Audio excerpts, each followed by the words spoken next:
Olá!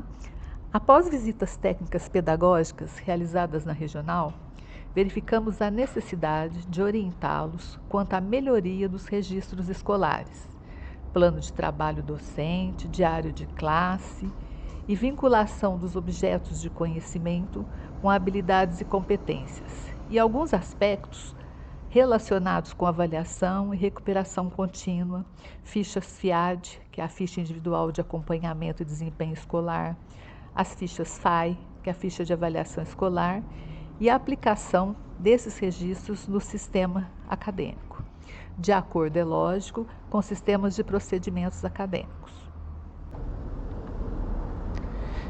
Gostaria de iniciar essa orientação falando sobre as responsabilidades do corpo docente, conforme estabelecido no Regimento Comum. O artigo 104 destaca que os professores têm o dever de manter em dia seus registros escolares e cumprir os prazos estipulados para encaminhamento dos resultados parciais e finais, entrega do plano de trabalho docente e outros documentos solicitados. Esse é o ponto fundamental, considerando que a organização e a pontualidade na entrega desses documentos garantem o bom funcionamento da instituição e o acompanhamento adequado no progresso dos alunos. É importante refletir sobre a avaliação e o aprendizado. Apenas a menção das avaliações não é suficiente para determinar o que foi realmente aprendido pelos alunos. Por isso, é fundamental registrar os diferentes instrumentos de avaliação utilizados ao longo do processo. Trabalhar com os erros faz parte do aprendizado, e através desses registros podemos identificar quais áreas necessitam de mais atenção e suporte, promovendo um ensino mais eficaz e direcionado. Agora vamos discutir os procedimentos didáticos recomendados para os itinerários do ensino médio, conforme os parâmetros curriculares nacionais do ensino médio, estabelecidos pelo Ministério da Educação.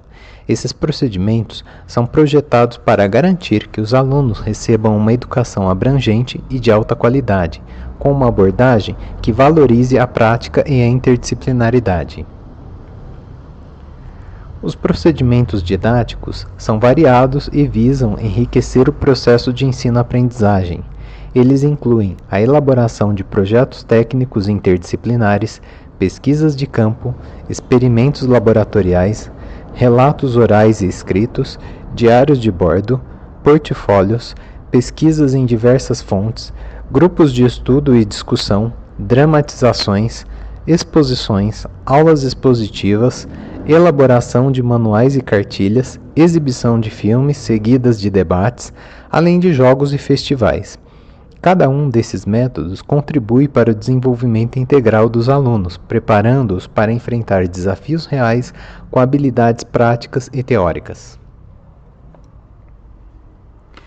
Nesse slide, temos como um exemplo que ilustra um problema comum: a repetição das mesmas competências e habilidades durante todo o semestre. Além do mais, os objetos de conhecimento destacados aqui no plano de trabalho docente estão totalmente em desacordo com o plano de curso. Então é importante que o professor, mesmo que importe um PTD, ele verifique se aquele conteúdo importado, os objetos de conhecimento, estão em acordo com o plano de curso. Em relação aos instrumentos de avaliação, o professor coloca a resolução e entrega de exercícios para o professor na data previamente indicada. Isso não é um instrumento de avaliação, ele está confundindo aqui procedimentos didáticos com critérios de avaliação. Os instrumentos de avaliação são trabalhos em grupos, trabalhos individuais, avaliações em grupos individuais e assim sucessivamente. Então o professor ele tem que se atentar que essa resolução e entrega de exercícios fazem parte dos procedimentos didáticos. Aqui, visto no caderno para acompanhamento do conteúdo. O que o professor está vistando no caderno? Foi uma conta? Foi um exercício? O que o professor, então, está avaliando naquele visto no caderno? Ele só olhou o caderno e não conferiu se o aluno fez de forma correta? Então, precisa ter aqui um procedimento didático em cima dessa análise do visto no caderno em que o professor está avaliando aqui. Durante todo o semestre aqui, então, o professor ele pega apenas uma competência, uma habilidade e repete. Entretanto, dentro do plano de curso existem diversas habilidades, diversas competências que o professor deve trabalhar aí durante o ano e separar aí de forma gradativa a cada bimestre as competências necessárias para que os alunos atinjam aí um conhecimento ideal. Neste exemplo aqui, estamos trabalhando aqui com os objetos de conhecimento, matéria e energia, interações ecológicas, energia no ambiente, fluxo de matéria e energia, cadeias, teias alimentares. E o professor ele vincula as habilidades e competências previstas no currículo paulista de forma efetiva. E ele traz aqui os procedimentos didáticos totalmente vinculados com os objetos de conhecimento, habilidades e competências. Olha só, aula expositiva e dialogada sobre a importância das cadeias e teias alimentares na manutenção dos ecossistemas. Discussão e contextualização da relação entre matéria, energia e interações ecológicas. O professor divide a turma em grupo e faz aqui uma atividade com metodologia ativa, representando uma cadeia alimentar. Cada grupo vai representar uma cadeia alimentar, identificar diferentes níveis tróficos. Então aqui esses procedimentos didáticos estão alinhados totalmente aqui com os objetos de conhecimento. Mas o que não constitui um procedimento pedagógico? Exercício de fixação de conteúdo, resolução e entrega de exercícios, repetir o procedimento durante várias semanas. É preciso um detalhe do que o professor está fazendo em sala de aula. Qual é o propósito que o professor coloca aqui em fazer um exercício de fixação? Então, tudo tem que ser bem elaborado e bem redigido de acordo com o que está previsto no plano de curso. E aproveitando aquele procedimento didático, o professor vincula aqui instrumentos de avaliação relacionados. Porque ele poderia trabalhar como exercícios de fixação, somente para contextualizar aqui o ensino-aprendizagem, mas ele resolveu aplicar aqui uma avaliação para os alunos. Então ele traz aqui a primeira avaliação, exercícios individuais, que seria o cumprimento das tarefas individuais, a criatividade na resolução de problemas, já que é uma atividade ativa e uma resolução de problemas. E ele traz também um seminário, ouvir e ser ouvido, argumentação consistente, construir argumentos. Tem professores que colocam 5, 6 avaliações durante 15 dias. É muito para que os alunos consigam resolver essas avaliações. Então, precisa ver como está a classe, sentir como que os alunos estão reagindo com o procedimento didático. Nem todos os alunos se adaptam, aí você precisa fazer uma reavaliação de todo o procedimento didático que foi elaborado para aquele semestre.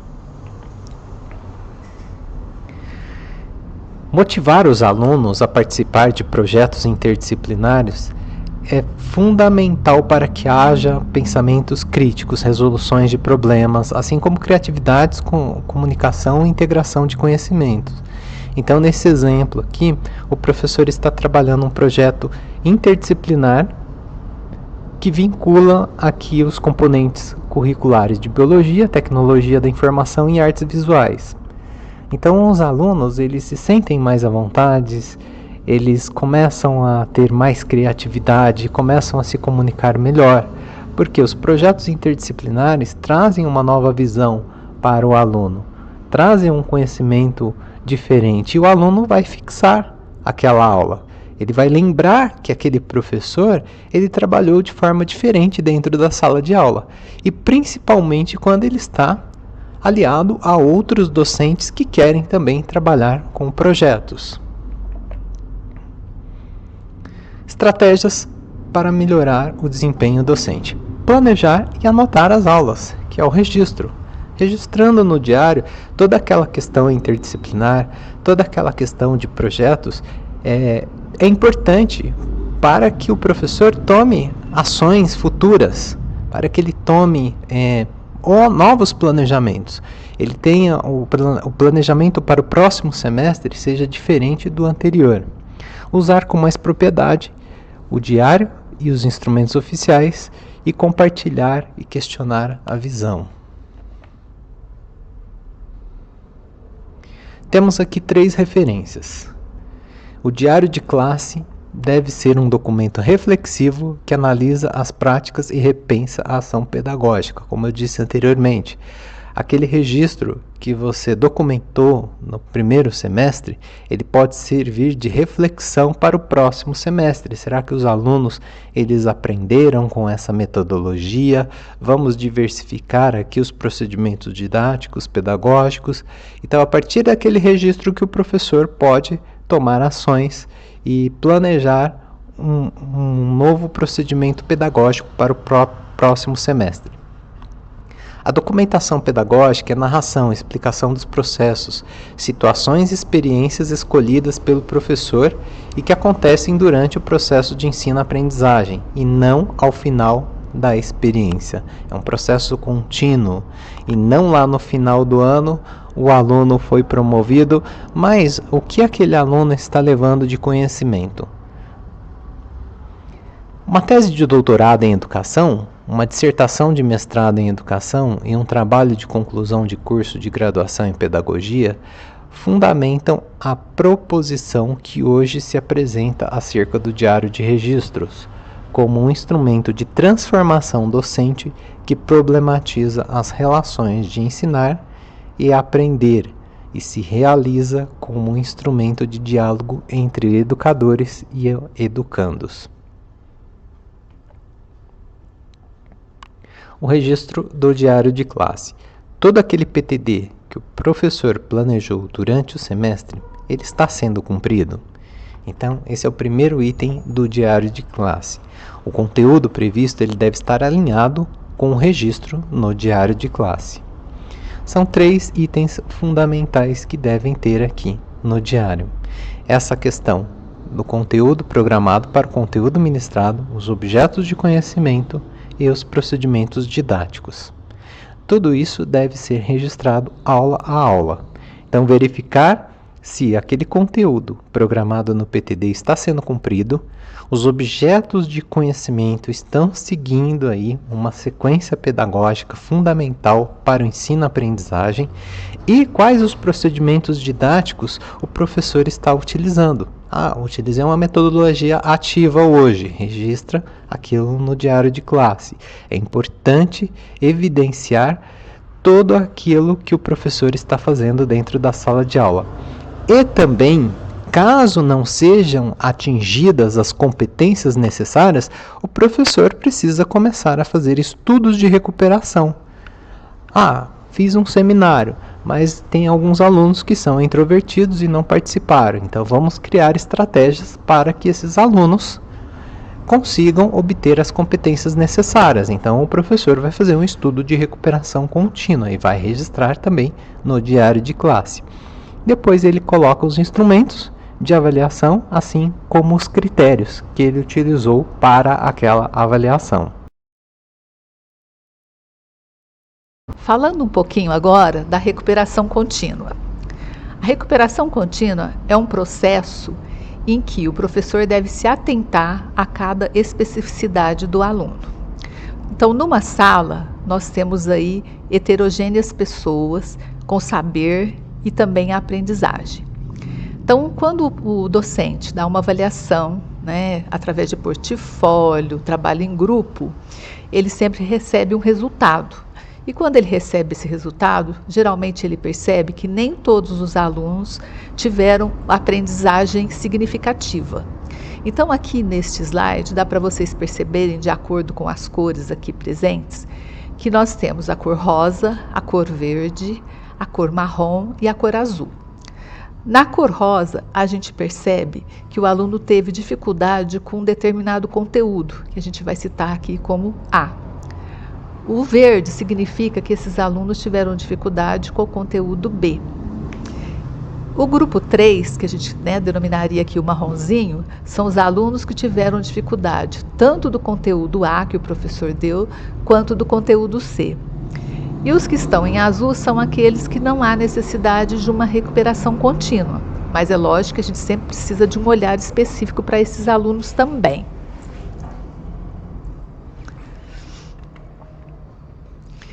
E aí, o que nós temos que fazer, né? Nós temos que planejar a recuperação contínua. É lógico que não é um processo fácil para o docente, visto a classe ser heterogênea e ter muitos alunos aí para o desenvolvimento do teu trabalho. Então, o que pode acontecer, né? O professor pode planejar isso, porque já que é uma recuperação contínua, em dias alternados, não precisa ser num dia só. Então, supondo que num dia, que ele numere aí um dia 1, ele passe o conteúdo B, o conteúdo C, o conteúdo A, mas também ele vai ter aqueles alunos ali que não estavam necessitando dessa recuperação. Então ele vai ter que ter ali também, lógica, novos desafios para que esses alunos possam também dar continuidade às suas atividades. Aí no dia 2, alguns alunos estão lá com o conteúdo B, outros alunos com o conteúdo A. E aí o que você pode utilizar? Formar duplas, trios, utilizar esses alunos aqui, né, que vocês estão vendo aí na cor azul, como monitores, né, para poder auxiliar aqueles alunos que não assimilaram as competências que foram dadas lá no conteúdo A, no conteúdo B e no conteúdo C. Quando for no dia 3 ou numa próxima aula, esses alunos podem assimilar tanto o conteúdo A quanto o conteúdo B, e aqueles alunos que foram os monitores ou que auxiliaram os demais, que não detinham a determinadas competências, são novos desafios. E aí, o que acontece? A partir do momento que você fez a avaliação, sempre lembrando que a avaliação da recuperação contínua, ela deve ser diferente daquela dada na avaliação regular. Ou seja, se o professor deu uma avaliação escrita, na recuperação contínua, ele deve dar um novo procedimento, ou um trabalho em grupo, ou uma pesquisa, ou um seminário, ou um portfólio, para que esse aluno desempenhe o seu trabalho de forma diferente daquele que ele não atingiu as competências previstas. Então, nesse caso, já que o professor, né, o docente, passou para esse aluno várias formas de avaliação, porque ele tinha diferentes grupos, ele vai passar a ter um resultado mais positivo. Então, dá para verificar aí na figura que você vai ter muito mais a cor azul do que a cor marrom, a rosa e a verde. Ou seja, o maior número de alunos conseguiu recuperar aquelas competências que ele não tinha assimilado durante a primeira avaliação que foi feita. Isso requer o quê? Um novo planejamento, tanto da atividade do conteúdo A, um novo planejamento também para o conteúdo B, ou seja, esses alunos têm que sistematizar o que eles aprenderam, e uma sequência de proposta de novos desafios, ou seja, você vai ter aluno que assimilou todas as competências e ainda nessa classe você vai ter alguns alunos que ainda não assimilaram. Para esses poucos alunos que ainda não assimilaram, eles têm o direito de fazer a recuperação contínua. Então, você vai continuar propondo, né, para ele novas técnicas de aprendizagem, novas metodologias, para que ele recupere aquele conteúdo que não foi assimilado durante o tempo previsto.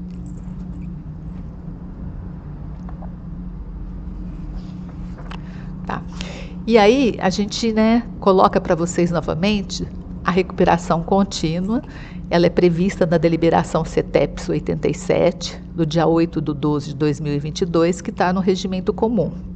Ou seja, no seu artigo 79, ao aluno de rendimento insatisfatório durante o semestre, ano letivo, serão oferecidos estudos de recuperação. Os estudos de recuperação contínua constituição de diagnóstico e reorientação da aprendizagem individualizada, com recursos e metodologias diferenciados, devidamente registrados. Quando a gente deixa aqui grafado em vermelho, a gente quer dizer o seguinte, que recuperação contínua não é um instrumento de avaliação, tá? O instrumento de avaliação é o portfólio, a avaliação escrita, é o trabalho em grupo, é o seminário, e não a palavra recuperação contínua. Informação importante quanto à recuperação contínua. Então, nós temos nessa tabela os procedimentos didáticos, instrumentos de avaliação e critérios de avaliação. Como procedimentos didáticos, nós temos realizar avaliações ao longo do período para verificar o progresso dos alunos, diagnosticar as lacunas de aprendizagem e avaliar sua compreensão dos conteúdos estudados, fornecendo um diagnóstico e reorientação da aprendizagem para a recuperação contínua. Como instrumentos de avaliação, exercícios individuais. Como critérios de avaliação, cumprimento das tarefas individuais, criatividade na resolução de problemas e resolução de problemas. Importante lembrar que os procedimentos didáticos acima descritos atendem o diagnóstico e reorientação e traz recursos e metodologias diferenciados devidamente registrados. Quando a gente fala em devidamente registrados, é que a recuperação contínua deve constar no diário da classe com seus instrumentos utilizados para sua execução, ou seja, se foi estudo em grupo, se foi avaliação escrita, se foi um seminário. Isso é muito importante que eles sejam diferentes daquele aplicado na primeira avaliação para verificar a aprendizagem do aluno.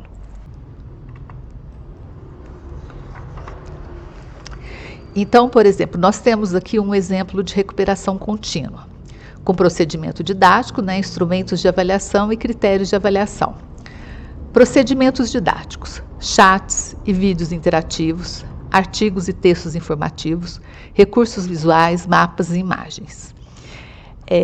Percebe-se que no segundo bloco aqui, não prevê o diagnóstico e reorientação da aprendizagem. Então, essa forma de recuperação contínua não atende ao previsto em legislação. Como instrumento de avaliação aqui, nós temos avaliação contínua e processual para acompanhar o desenvolvimento do aluno. Questionário, produção de textos, resumos, resenhas e dissertações. Quando a gente verifica o item 1, a gente vê avaliação contínua e processual para acompanhar o desenvolvimento do aluno. Então, essa avaliação, que instrumento seria ela? Seria uma escrita? Seria um seminário? Então, fica muito vago para a gente saber qual é o instrumento de avaliação. Depois a gente tem questionários, produção de textos, resumos, resenhas e dissertações. E aí, para critérios de avaliação deste item, a gente percebe que esse docente, lógico que a gente recortou isso aí de um plano de trabalho docente de um docente, a gente verificou que dentro dos critérios de avaliação consta assiduidade, pontualidade e cumprimentos de prazos, relacionamento de conceitos, construir argumentos, dominar linguagens, pontualidade e cumprimentos de prazo. Então, a gente percebe que a assiduidade não é um critério de avaliação, Isso não quer dizer que eu esteja presente ou compareci em todas as aulas que eu vou ser avaliado por isso. Quando a gente fala em pontualidade e cumprimentos de prazos, também fica muito vago, Eu cumpri o prazo, então eu entreguei, mesmo que não esteja de acordo com aquilo que foi proposto. Então, também é um critério de avaliação não válido. Quando a gente fala também em dominar linguagens, que linguagens? Se meu procedimento era chat, vídeos, então a gente tem que fazer aí uma analogia desse trabalho que a gente está desenvolvendo. Quando a gente chega aqui no segundo bloco, o professor também coloca avaliação contínua e processual para acompanhar o desenvolvimento do aluno. Ou seja, ele repetiu o mesmo instrumento de avaliação aí do primeiro bloco. E também no item 2, questionário, produção de textos, resumos, resenhas e dissertações, também ele repetiu a mesma coisa do primeiro bloco. E no 3, ele ainda coloca uma recuperação contínua. E como eu já falei anteriormente, no slide anterior, recuperação contínua não é instrumento de avaliação, é um processo. E também aqui nos critérios de avaliação, novamente, coloca assiduidade, organização, que são critérios difíceis de ser avaliados quanto a um instrumento que eu estou propondo.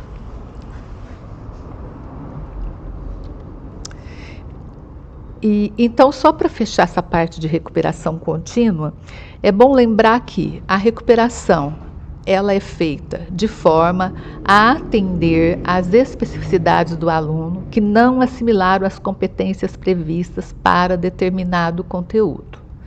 Ou seja, é necessário desenvolver ações para que esse aluno recupere o mais rápido possível e consiga desenvolver para o semestre seguinte. E a gente percebe também, né, quanto aos registros acadêmicos, os erros mais comuns cometidos no conselho de classe intermediário, né?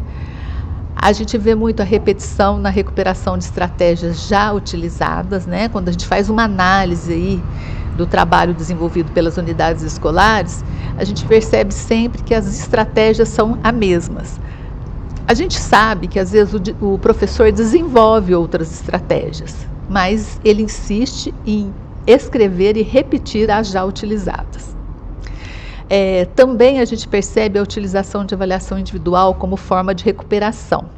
Ou seja, se o aluno fez uma avaliação e ele não atingiu o mínimo para que ele possa desenvolver a próxima competência ou o próximo conteúdo, não é com uma avaliação individual que eu vou conseguir que ele recupere. Ou seja, talvez ele tenha dificuldade numa avaliação individual, mas ele não tenha dificuldade num seminário, num trabalho em grupo. Então, a gente tem que promover para eles diferentes formas de recuperação, de avaliação. E também a gente vê muito uso de termos inadequados e ineficazes, como registro de desempenho. Então, é importante que vocês se atentem a isso e aproveitem aí os outros demais slides para que vocês possam utilizar a nomenclatura correta. Agora, retornando novamente à ficha individual de acompanhamento de desempenho escolar, que a gente já falou um pouquinho lá na introdução, é importante esses itens, né, que constam no sistema ETEC de procedimentos acadêmicos, onde tem as principais dificuldades do aluno, as atitudes e valores, a providência da escola e recomendação ao aluno responsável. O que a gente percebe nitidamente é que em algumas fichas aparecem palavras inadequadas, que não estão de acordo com o contexto, com o plano de curso e com as orientações do sistema acadêmico. Então, aqui tem alguns exemplos das principais dificuldades do aluno, que é ler e interpretar textos de diferentes áreas, expor ideias com coerência, demonstrar capacidade de argumentação, estabelecer relação entre áreas de conhecimento, expressar-se em atividades corporais, e dentre outras. Temos também as atitudes e valores, algumas delas como dificuldade em cumprir as orientações para execução de atividades, raramente ou nunca realiza as atividades propostas em sala de aula ou atividade extraclasse, tem dificuldade nos relacionamentos interpessoais, alto índice de abstenteísmo, ou seja, são palavras adequadas para atitudes e valores.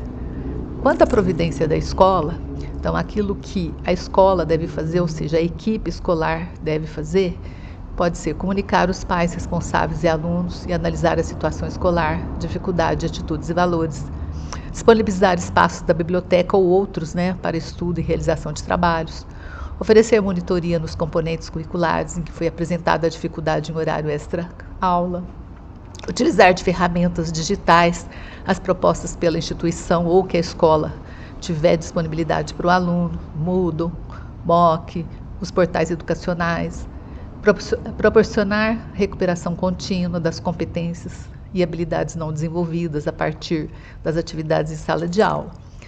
E a recomendação ao aluno, né? Ou seja, chamar o aluno, o seu responsável, e quais são as recomendações? Incentivar e orientar a participação do aluno nas monitorias, incentivar e orientar a realização de um cronograma de estudo, procurar aproveitar da melhor maneira as aulas buscando sanar as dúvidas com o docente, melhorar a frequência às aulas, incentivar o uso das ferramentas digitais.